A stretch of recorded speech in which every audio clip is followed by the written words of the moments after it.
Welcome to Chain Reaction by Capital Copilot, your daily dose of the latest in cryptocurrency news, market insights, and blockchain trends. Let's get started. Bitcoin crashed below $69,000 on March 22nd as geopolitical tensions spiked sharply. President Trump issued a 48-hour ultimatum to Iran, threatening to obliterate the country's power plants unless the Strait of Hormuz reopened to commercial shipping. This represents a dramatic escalation from just 24 hours earlier when Trump discussed winding down military operations. The ultimatum triggered massive market liquidations. Crypto markets saw $299 million wiped out across over 84,000 traders, with long positions accounting for 85% of losses. Bitcoin longs lost $122 million, while Ethereum longs shed $95.7 million. The largest single liquidation was a $10 million Bitcoin USDT swap on OKX. Bitcoin currently trades at $68,659, down 45% from its October 2025 all-time high of $126,000. Ethereum sits at $2,081, while XRP has fallen to $1.39, down over 2% in the past day. But there's significant legislative news providing a counterbalance.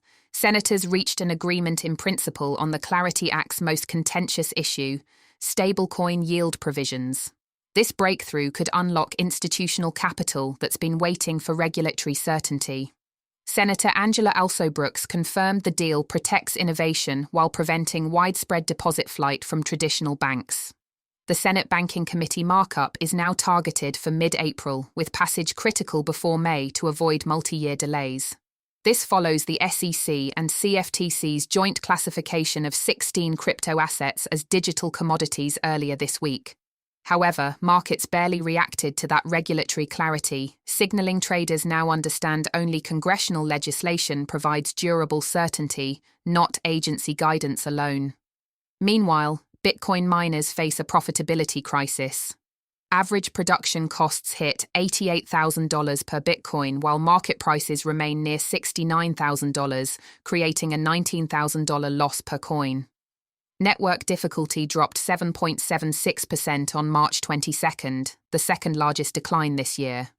Geopolitical tensions pushing oil above $100 per barrel directly impact electricity costs, squeezing mining operations further. Options markets reflect extreme fear. VanEck reports downside protection premiums hit all-time highs, with the put-call open interest ratio reaching 0.84, the highest since June 2021. Traders spent approximately $685 million on put options over the past 30 days. Historically, such extreme positioning has preceded market turning points with average gains of 13% over 90 days. XRP continues struggling after ETF flows turned negative, trading below its rising support line at $1.45. Despite network fundamentals showing growth across all wallet tiers, short-term price momentum remains weak with critical support at $1.40. That's a wrap for today's edition of Chain Reaction by Capital Copilot. We hope you're feeling more informed and ready to navigate the cryptoverse. Until next time, keep your digital wallets ready.